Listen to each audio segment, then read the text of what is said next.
All right, so this is what the people wanted. The workplace and your spouse, all right?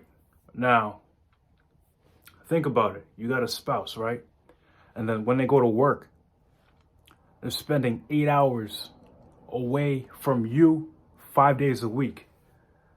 That's 40 hours. That's 40 hours a week. That's 160 hours a month with other people of the opposite gender.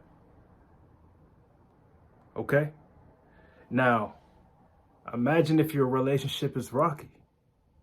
Say if you have a spouse right now and your relationship is rocky. Now, I'm not a marriage counselor, but I've worked in the workplace. I know how I've seen things, all right? Let's just say I've seen things, all right?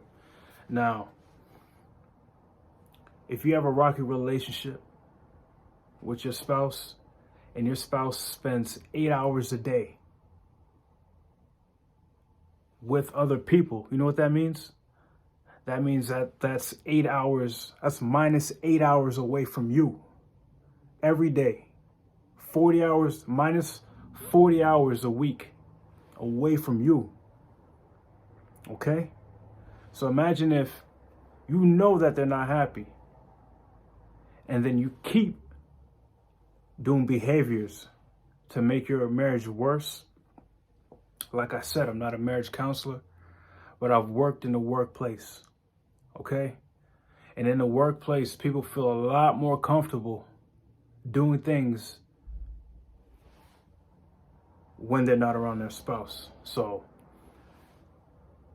tighten up your relationship if you got a spouse and they work in the workplace. I don't care if it's part-time.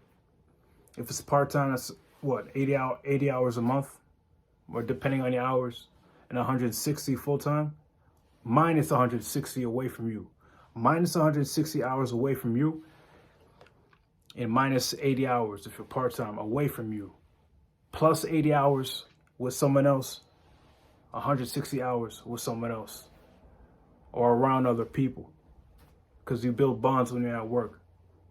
So if you got a rocky relationship, or even if you don't, but certain things that you and your spouse kind of gotta, you guys are just being selfish, tighten that up, all right? I rest my case.